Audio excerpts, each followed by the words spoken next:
أعوذ بالله من الشيطان الرجيم. بسم الله الرحمن الرحيم. رب اشرح لي صدري ويسر لي أمري واحلل عقدة من لساني يفقه قولي.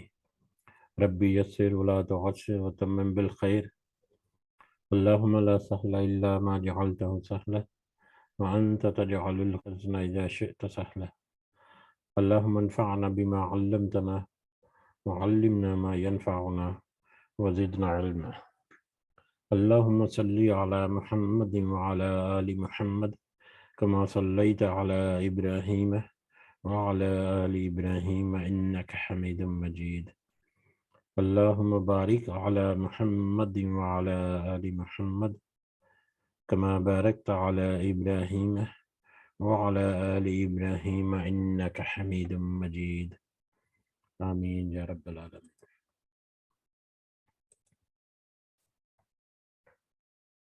آج ہم انشاءاللہ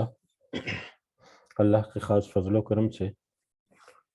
اس کی خاص رحمت اور اس کی خاص عنایت سے اور اسی کی توفیق سے ہم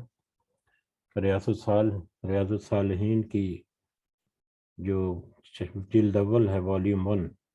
اس میں چیپٹر نمبر 33 نمبر چیپٹر،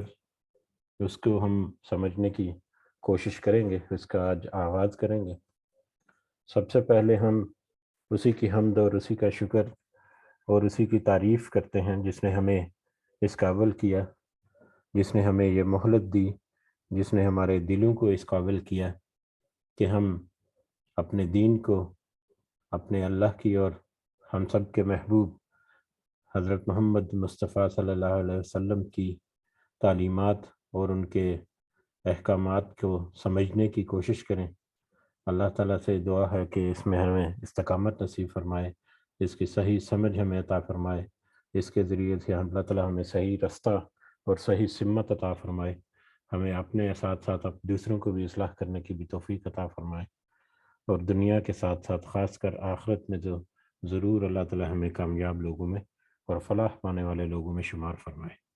آمین یا رب العالمین۔ چیپٹر نمبر 33 جس کا موضوع جو ہے وہ یہاں پر ہمارے سامنے ہے کہ یتیموں، لڑکیوں اور تمام کمزور اور مسکین اور خستہ حال لوگوں کے ساتھ نرمی کرنے، ان پر شفقت اور احسان کرنے اور ان کے ساتھ تواضع سے پیش آنے کا بیان۔ یتیموں، لڑکیوں اور تمام کمزور مسکین اور خستہ حال لوگوں کے ساتھ نرمی کرنے، ان پر شفقت و احسان کرنے اور ان کے ساتھ تواضع سے پیش آنے کا بیان۔ یہ آج کا موضوع ہے اس چیپٹر کا۔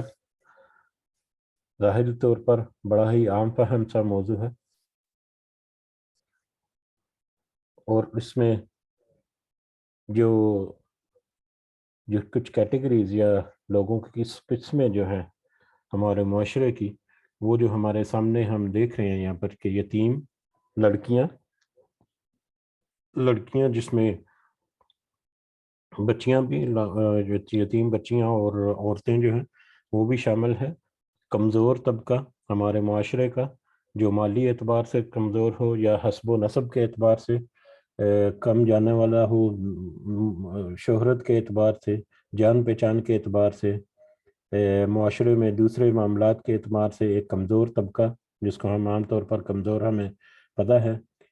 پھر مسکین کی ایک بہت ہی خوبصورت ڈیفینیشن ہم پڑھیں گے، کچھ احادیث میں اس کے نسبت سے پہلے بھی ذکر ہو چکا کہ اصل حقدار یا صحیح مسکین جو ہے وہ کون ہے۔ تو مسکین اور خستہ حال لوگ، وہ لوگ جو دنیا کے جو پیش و خم ہیں، انہوں نے اس پیش و خم نے ان کو بہت ہی خستہ کر دیا ہے، بہت ہی کمزور کر دیا ہے، مجبور کر دیا ہے۔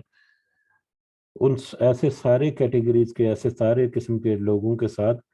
نرمی کرنے کا، ان کے اوپر شفقت اور احسان کرنے اور ان کے ساتھ بڑی وفاداری سے پیش آنے کا بیان۔ اس کا ایک دوسرا جو وسیع اور وسیع نظر میں ہم اگر دیکھیں تو کوئی بھی شخص چاہے وہ کسی بھی لیول پر ہے. اپنے ایمان اور تقوی جو ہے، تقوی تو اللہ تعالیٰ کے ہاں سب سے زیادہ اہمیت کا حامل ہے. ظاہری وضاقتہ، ظاہری حیثیت، ظاہری معلومتا، چاہے وہ جتنا بھی ہے کسی کے پاس بھی ہے، اس کی کوئی اوقات نہیں. اللہ کے نزدیک تقوی جو ہے وہ سب سے زیادہ اہم ہے. چاہے وہ امیر ہو یا غریب ہو، تقوی اگر اس کا زیادہ ہے، اچھا ہے، تو اللہ کا قرب اور اللہ کی جو مطلب فضل ہے وہ اس کے ساتھ ہوگا. بہرحال اس موضوع کو دیکھ کر ہمارے ذہن میں ایک دوسری بات یہ بھی آتی ہے کہ کوئی بھی شخص، کوئی بھی مرد یا عورت، اس کے لیے لازم ہے کہ وہ جس پر بھی استطاعت رکھتی ہے، جس کے اوپر بھی اس کو ایک افضلیت اور برتری حاصل ہے، چاہے وہ مال اور رتبے کے اعتبار سے ہو، چاہے علم کے اعتبار سے ہو، چاہے مال و دولت کے اعتبار سے ہو، چاہے شہرت کے اعتبار سے ہو، کہ کوئی بھی شخص، کوئی بھی مرد یا عورت جو کسی دوسرے کے اوپر اللہ تعالیٰ نے اس کو فضیلت عطا کی ہے. اگر مال کے اعتبار سے یقیناً بلینئر اور ملینئر بھی ہیں، نارمل طبقے کے مطلب امیر لوگ بھی ہیں، ایک مڈل کیٹیگری کے لوگ بھی ہیں، لوور کیٹیگری کے لوگ بھی ہیں. اب لوور کیٹیگری کے لوگ جو ہیں اس میں بھی تھوڑی سی اونچ نیچ پائی جاتی ہے. کسی کے پاس کچھ بہتر ہے کھانے پینے کے لیے،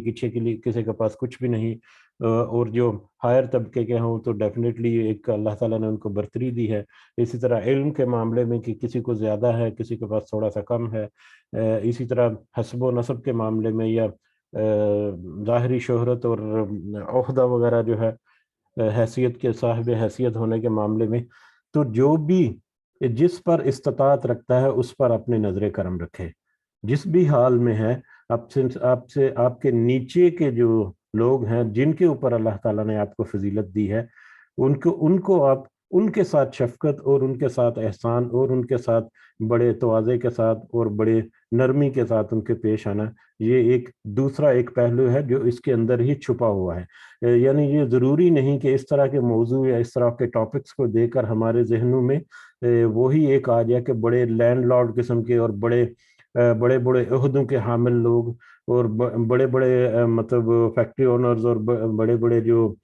کاروباری اور تجارتی لوگ ہیں ان کے لیے یہ ہے. نہیں، یہ ہر اس شخص کے لیے ہے جو کسی بھی وجہ سے کسی دوسرے شخص کے اوپر فضیلت رکھتا ہے. اللہ تعالیٰ نے اس کو برتری عطا کی، اللہ تعالیٰ نے اس کے اوپر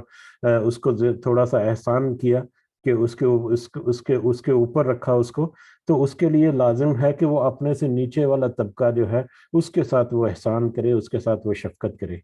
تو ایک دوسرا پہلو جو اس میں ہمیں نظر آتا ہے، اور اس پہلو کے مطابق اگر دیکھا جائے تو یہ ہمارے معاشرے کی ایک مضبوطی کا ایک باعث ہے کہ کس طرح سے ہم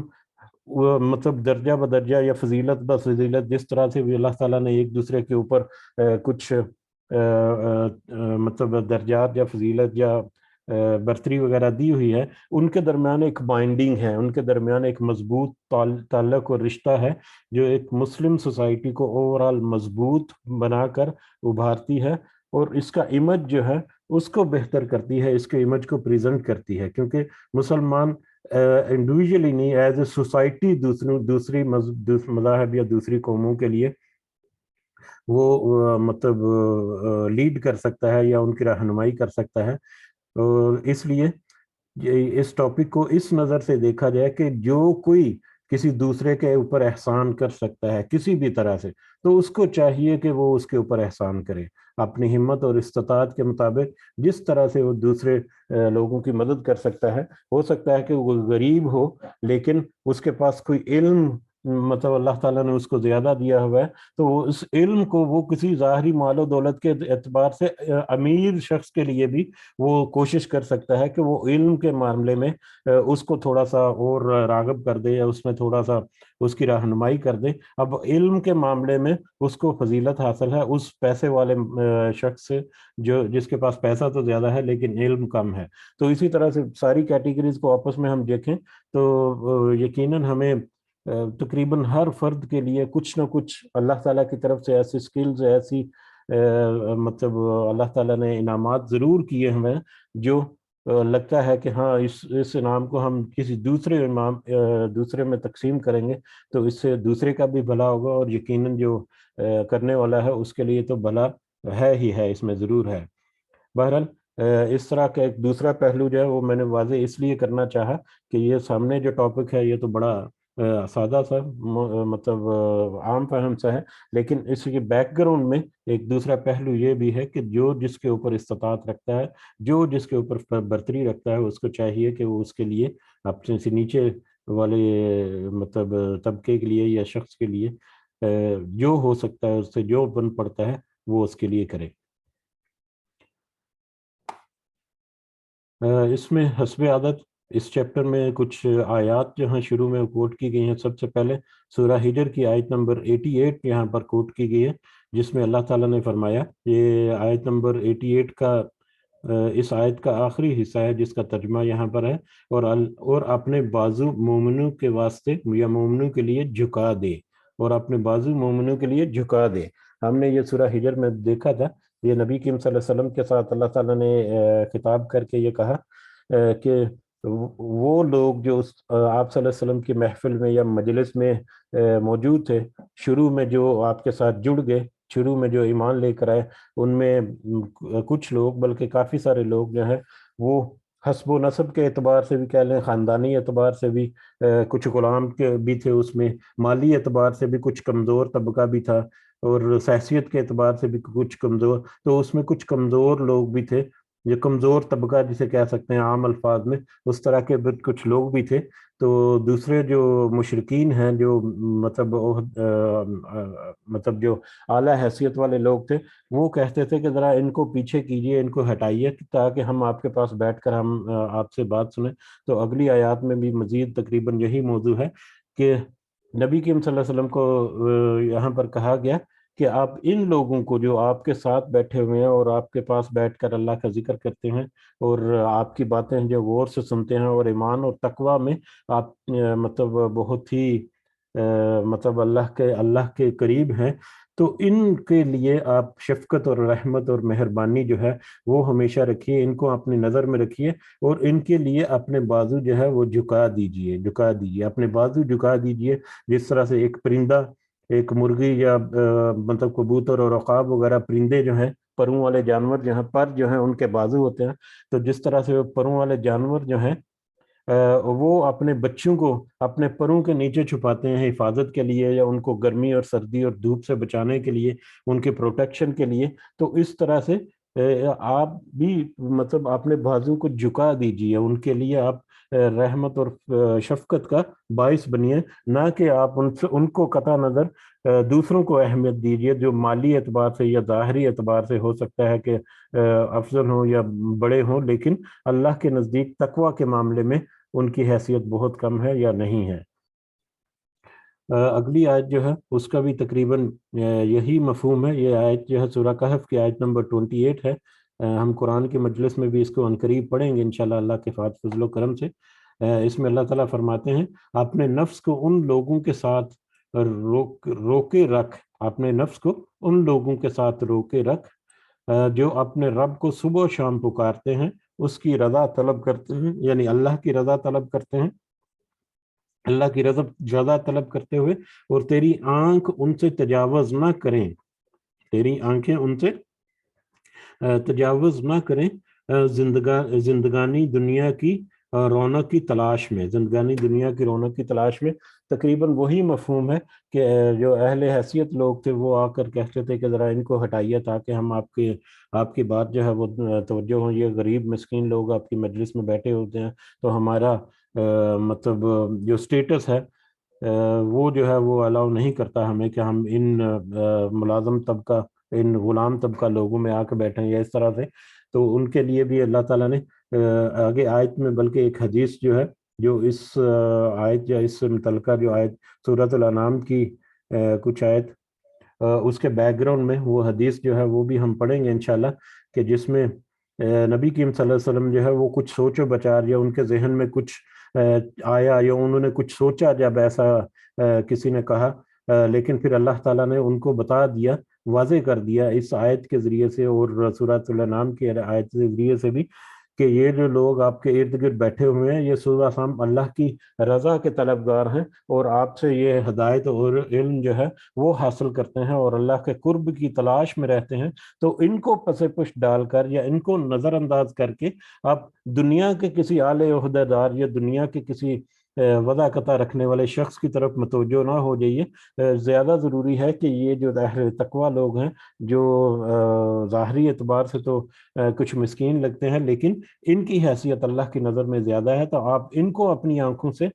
پیچھے مت کریے گا، ان کو آپ اپنی نظر میں رکھیے، ان کی عزت اور اہمیت اور افادیت یا ان کی جو عزت و تکریم جو ہے اس میں کمی کسی صورت نہ آنے پائے۔ تو اس میں بھی اللہ تعالیٰ نے اسی طرح کے مطلب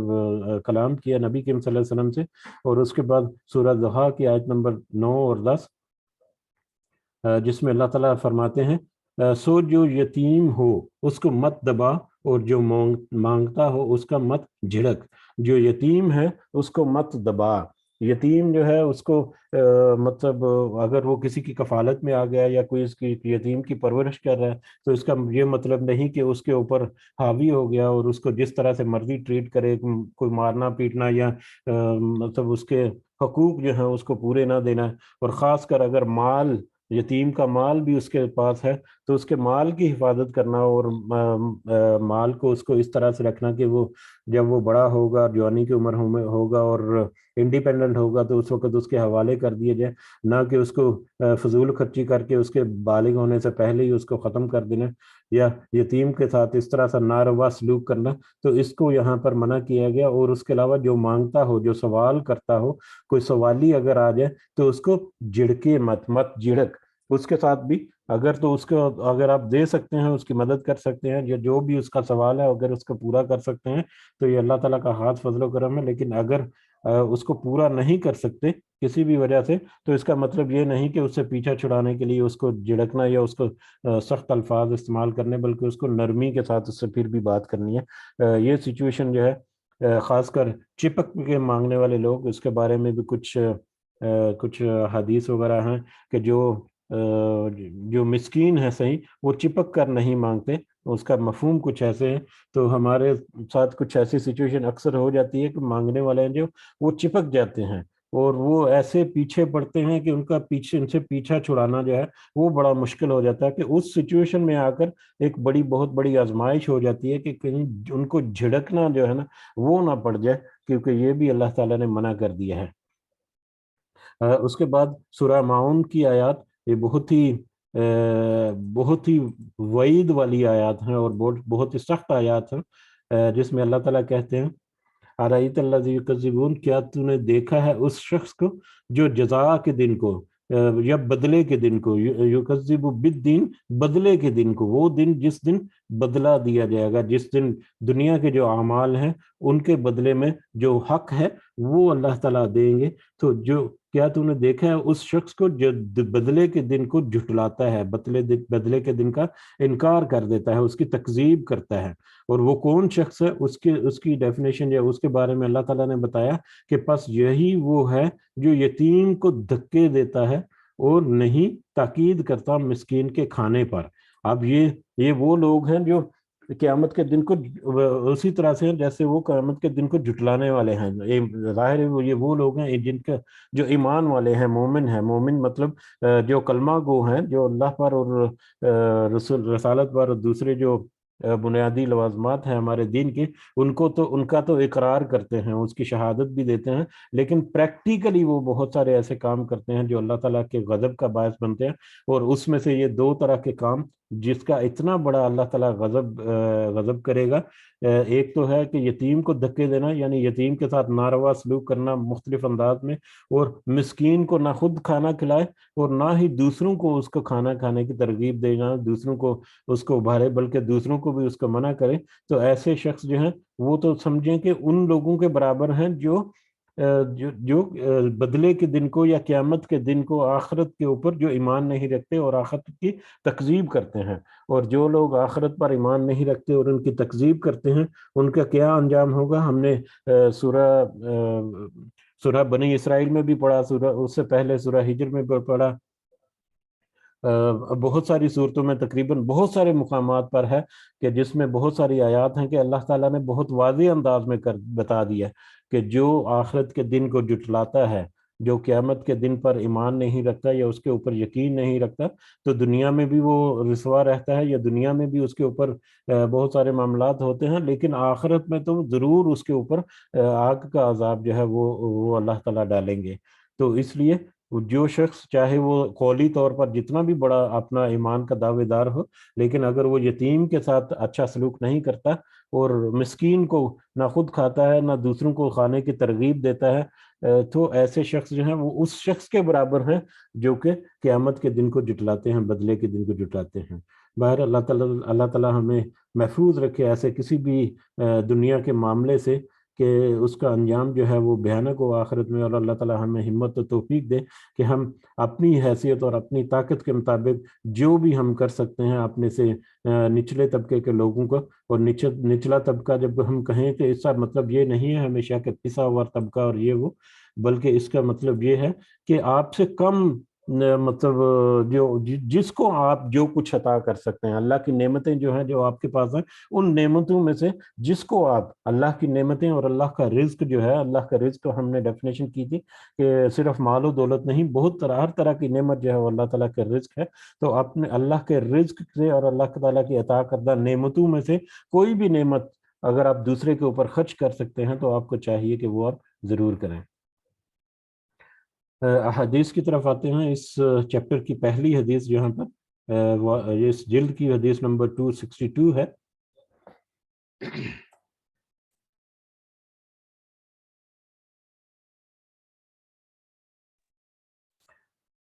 جی، حدیث نمبر 262 حضرت سعد بن ابی وقاص، حضرت سعد بن ابی وقاص، یہ حضرت ابی وقاص جو ہیں، حضرت ابی وقاص کے بارے میں ایک حدیث ہم نے پڑھی بھی تھی، اس حدیث جس میں حضرت ابی وقاص نے کہا تھا کہ میں اپنی ساری مطلب نبی کریم صلی اللہ علیہ وسلم سے پرمیشن لی تھی کہ میں اپنی ساری دولت جو ہے وہ میں اپنی بیٹی کے نام کر دوں یا اپنی اولاد کے نام کر دوں، تو نبی کریم صلی اللہ علیہ وسلم نے منع کیا۔ پھر انہوں نے کہا کہ آدھی دولت، انہوں نے پھر کہا پھر بھی نہیں، تو تیسرا حصہ، تو آپ نے کہا کہ ہاں نہیں، ساری دولت جو ہے وہ اللہ کے راستے میں مطلب وصیت کر دوں۔ انہوں نے کہا تھا نبی کریم صلی اللہ علیہ وسلم سے کہ میں بیمار رہتا ہوں، میرا کچھ پتہ نہیں زندگی کا، تو مجھے اجازت دیں کہ میں اپنی ساری دولت جو ہے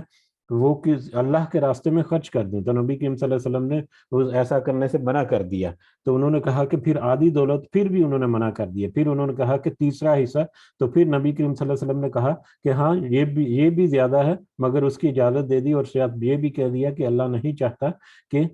مطلب تمہارے بعد تمہاری اولاد جو ہے وہ مسکین یا وہ مطلب مسکین یا فقیر ہو جائے۔ بہرحال یہ وہی حضرت ابی وقاص ہے، ان کے بیٹے جو ہیں حضرت سعد، وہ یہ روایت بیان کرتے ہیں، یا ان سے یہ مروی ہے کہ حضرت سعد بن ابی وقاص رضی اللہ تعالیٰ عنہ بیان فرماتے ہیں کہ ہم نبی کریم صلی اللہ علیہ وسلم کے ساتھ 6 افراد تھے، ہم 6 افراد تھے۔ مشرکین نے نبی کریم صلی اللہ علیہ وسلم سے کہا ان کو اپنے سے دور کر دیں، ان کو یعنی یہ جو لوگ بیٹھے ہوئے ہیں ان کو اپنے سے دور کر دیں، یہ ہم پر جری نہ ہو جائیں، یہ ہم پر جری نہ ہو جائیں۔ جری کا مطلب ہے یہ ہمارے اوپر طاقتور نہ ہو جائیں، یا جری کا ایک جرت مند نہ ہو جائیں، یا یہ ہماری جو مطلب جو اثر و رسوخ ہے ان کے اوپر، اس اثر و رسوخ میں کوئی کمی نہ آ جائے۔ یعنی وہ کہتے ہیں کہ ہم طاقتور لوگ ہیں، اور یہ آپ کی مجلس میں اتنا اعلیٰ عہدے پر جیسے بیٹھے ہوئے ہیں، آپ کے قریب بیٹھے ہوئے ہیں، تو ہم بھی آپ کے قریب آ کر بیٹھیں گے تو یہ ہو سکتا ہے کہ یہ ہماری حیثیت کو کچھ کم نہ کر دیں، یا یہ طاقت میں کچھ زیادہ نہ محسوس کریں اپنے آپ کو، تو جری نہ ہو جائیں، یہ نہ ہو کہ یہ ہم پر جری ہو جائیں۔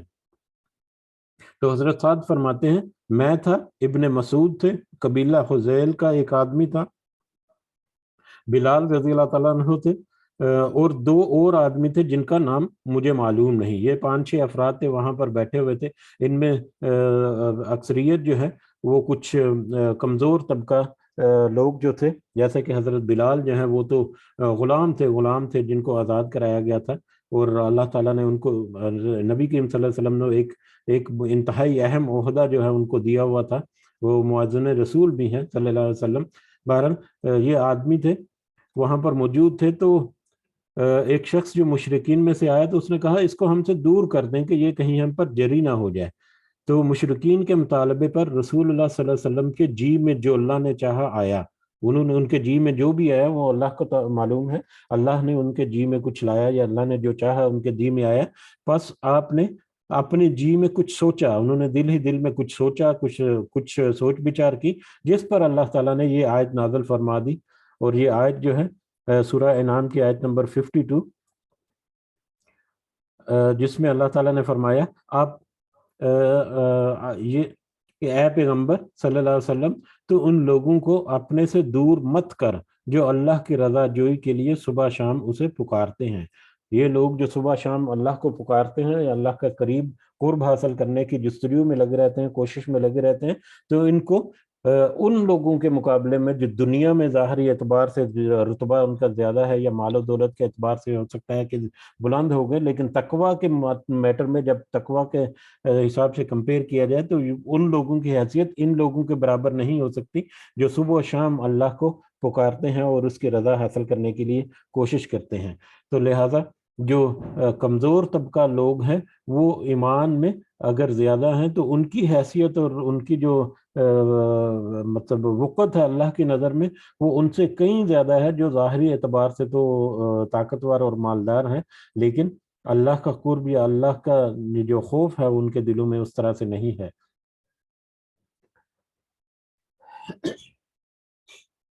اسی طرح سے اگلی حدیث نمبر 263, اس میں حضرت ابو حبیرہ عائز بن عمرو رضی اللہ تعالیٰ عنہ, یہ اہل بیت رضوان میں سے ہے. بیت رضوان ہمیں پتہ ہے کہ صلح حدیبیہ سے پہلے جب حضرت عثمان کو بھیجا مکہ میں, جب مسلمانوں کے قافلے کو روک دیا گیا نبی کریم صلی اللہ علیہ وسلم کو مکہ میں انٹر ہونے سے اس کے لیے عمرہ ادا کرنے کے لیے, تو وہاں پر حضرت عثمان کو بھیجا گیا مکہ میں, تو انہوں نے مکہ میں روک لیا ان کو, اور ایسا کچھ انفارمیشن پھیل گئی کہ وہ ان کو شہید کر دیا گیا ہے. تو پھر نبی کریم صلی اللہ علیہ وسلم نے بھی ایک بیعت لی تھی سارے اپنے صحابہ سے کہ عثمان کا رضی اللہ تعالیٰ عنہ ان کا بدلہ لیا جائے گا, اور جب تک چاہے جان چلی جائے لیکن ان کا بدلہ لیا جاتا ہے. تو وہ بیعت جو ہے صحابہ کی اور نبی کریم صلی اللہ علیہ وسلم کی, اس کو بیعت رضوان کہا جاتا ہے. تو یہ جو صحابی ہیں یہ اس بیعت رضوان میں شامل تھے. یہ فرماتے ہیں کہ حضرت ابو سفیان ان کا تو پتہ ہے ہمیں کہ یہ فتح مکہ جب ہوئی تھی تو اس وقت یہ مسلمان ہوئے تھے, اور اس کے بعد یقیناً ان کا بہت ہی بڑا اور کلیدی رول رہا ہے مسلمانوں کے لیے, اسلام کے لیے. بہرحال حضرت ابو سفیان جو ہے وہ حضرت سلیمان فارسی, حضرت صہیب اور حضرت بلال رضی اللہ تعالیٰ عنہم ان کے پاس چند افراد کی موجودگی میں آئے, یعنی چند افراد اور بھی تھے, اور اس میں حضرت سلیمان بھی تھے, حضرت صہیب بھی تھے, اور حضرت بلال بھی تھے رضی اللہ تعالیٰ عنہم. ان کی موجودگی میں حضرت ابو سفیان جو ہیں وہ آئے. تو انہوں نے یعنی ابو سفیان کو دیکھ کر تو ان لوگوں نے ابو سفیان کو دیکھ کر کہا اللہ کی تلواروں نے اللہ کے دشمن یعنی ابو سفیان سے اپنا حق وصول نہیں کیا. یعنی انہوں نے مطلب اس طرح سے کہا کہ وہ کیونکہ وہ اس وقت تک اسلام نہیں لائے تھے, تو اس نسبت سے انہوں نے کچھ ایسا کہہ دیا کہ ابھی تک کیونکہ اللہ کا جو تلوار ہے وہ اس کے دشمن کے اوپر نہیں چلی, اللہ کی تلواروں نے اللہ کے دشمن سے اپنا حق وصول نہیں کیا. تو اس طرح سے انہوں نے ایک جملہ جو ہے وہ وہاں پر ادا کیا. وہاں پر حضرت ابو بکر بھی موجود تھے. انہوں نے کہا, حضرت ابو بکر نے فرمایا تم یہ بات قریش کے بزرگ اور ان کے سردار کے متعلق کہہ رہے ہو. یعنی انہوں نے اس کی بزرگی اور اس کی سرداری حضرت ابو سفیان کی سرداری کو پیش نظر رکھتے ہوئے حضرت ابو بکر نے کہا کہ یہ تو ایک بڑا سردار بندہ ہے اپنے قبیلے کا, قریش کا, تو اس کے متعلق تم ایسا کہہ رہے ہو. بس حضرت ابو بکر نبی کریم صلی اللہ علیہ وسلم کے پاس آئے اور آپ کو یہ بات بتلائی. انہوں نے تو نبی کریم صلی اللہ علیہ وسلم کو یہ واقعہ بتلایا کہ اس طرح سے ابو سفیان آیا, اور جو اصحاب تھے انہوں نے اس طرح سے ابو سفیان کو کہہ دیا. تو آپ صلی اللہ علیہ وسلم نے فرمایا اے ابو بکر شاید تو نے ان کو ناراض کر دیا ہے. حضرت ابو بکر سے کہا کہ شاید تو نے ان کو ناراض کر دیا ہے, یہ لوگ ان کو یہ بات کہہ کر کہ تم